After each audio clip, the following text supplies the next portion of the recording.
There was an amazing amount of legislation passed by the General Assembly this year during Governor Moore's first term in office. The list of important legislation is long and it's exhausting. Everything from abortion, gun control, recreational marijuana, horse racing, police reforms, gender affirming care, and increases in the minimum wage. And that's just a small sample of the major pieces of legislation that was passed this year. Legendary South African leader Desmond Tutu wisely stated that there was only one way to eat an elephant, one bite at a time. And that's precisely what we're going to do today in our preview of the General Assembly as we address this historic session of the Maryland General Assembly. Nancy, in response to the Supreme Court's decision in the Bruin case, that struck down overly restrictive New York gun control legislation, which was very similar to the laws here in Maryland, the General Assembly addressed the matter, passing a series of that, among other things, restricts the ability of gun owners from sensitive places. And is this an overreach by the legislature on the rights of gun owners? Well, my view of the General Assembly is, have they done anything that reflects, that hurts Montgomery County? Or have they done something that reflects the views of Montgomery County voters, more or less? And I think that's certainly what they've done with gun legislation. And I'm sure, they're, because of the litigation that's happened elsewhere, they've talked to a lot of lawyers about what they feel that they can employ to achieve more gun control presence, such as it is, to the extent that they can exercise it under the Constitution and all the arguments that have been had over the years. So yeah, I think they've done the best they can. Mark, what's your view? Since this is more performance than actual legislating. I think that whatever advice, whichever lawyers they were speaking to, the wise counsel would have been that this would probably not withstand a legal challenge. I don't think they really cared, because I think they made the political point that they wanted to make. I will say that I'm very disappointed that a perennial issue was not addressed, which is making the theft of a firearm a felony, which is something that the majority has resisted, and would, I think, help crime and violence in Baltimore in particular to a great degree. That wasn't done. Well, I mean, I also think that, when it comes to gun control, there's a great deal of people that are in areas which are not so well protected by police, and in poor areas of our cities and of our state, that rely on guns for self-protection. And I think the attack on concealed carry is a bad decision by the General Assembly. But as I think you noted, Mark, there'll probably be a court challenge, and we'll see where it leads to. And now sticking with you, Mark, lawmakers also approved a constitutional amendment, or at least a proposed constitutional amendment, to enshrine the right of abortion in Maryland, in the Maryland Constitution. This is kind of an odd piece of legislation, since the Constitution, the Maryland Constitution, already preserves the right to an abortion.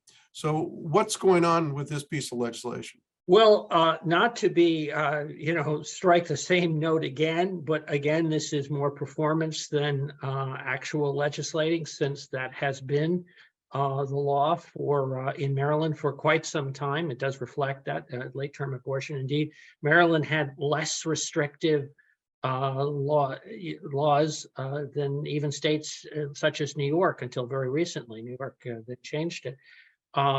So this won't change things in Maryland, but it does in fact make a political statement, which is precisely what they wanted to do as well on the gun issue.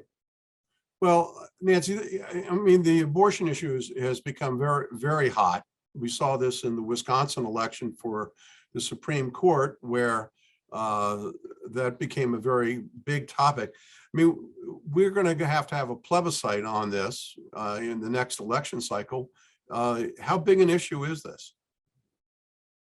Well, I don't think this is going to be a problem in passing. Whether it's truly necessary, as Mark suggests, is probably the right question. But nonetheless, I mean, Marylanders want to cement their position on this point. And so I don't think it hurts anything. And it certainly makes it clear to the rest of the country, Maryland is a reliable place when you have that issue in front of you. So, I don't think it's a problem. And I think it's something that voters will feel comfortable in weighing in on. And it's something that brings a lot of voters probably to the polls. And that's important for the Dems. Well, here's where I disagree with you slightly. Because it's already in the Constitution, I think this is going to be a hard-fought battle. I think the pro-life community is going to fight this proposal very hard, since it opens the door for late-term abortion. And I don't think this is going to be an easy victory for. But Casey, late-term abortion is already permitted under existing Maryland law, and in A and B, if you make the case that it's already in the Constitution, then whether the amendment passes or not doesn't really change what the Constitution says. Well, so again, this is more performance than actual legislating. Well, I think it's going to be a hard-fought battle myself. So we'll have to wait and see. Nancy, I want to stick with you. Governor Moore reversed the Hogan administration regarding the linkage between Maryland and California when it comes to the environment, and particularly on automobile emissions. The legislature just passed something called the Clean Truck Act, or Air Control Act, something like that. It has Advanced Clean Trucks Act, excuse me. And we want to get to zero duty emissions by 2027. I mean, this seems like, a dream list type of bill. How do you do that? It's interesting. Certainly California has led the way on these issues, and to the point where legislation nationally recognizes that. So, I mean, I think this is an effort to establish a Maryland presence nationally, which, we're a tiny little state compared to a lot of places. So I think it's clearly a political move. Can we achieve this? And we're not going to control the automakers. They're not going to talk to us. Again, it's really, well, it'll be kind of fun to see how this goes.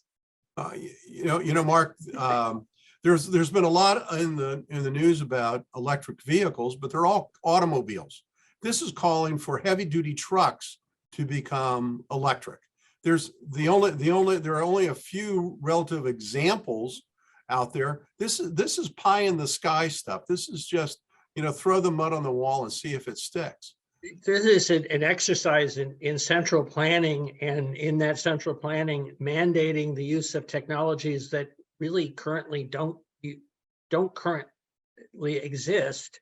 And certainly also raise significant environmental challenges when you get into the materials that go into battery and the availability of battery technology.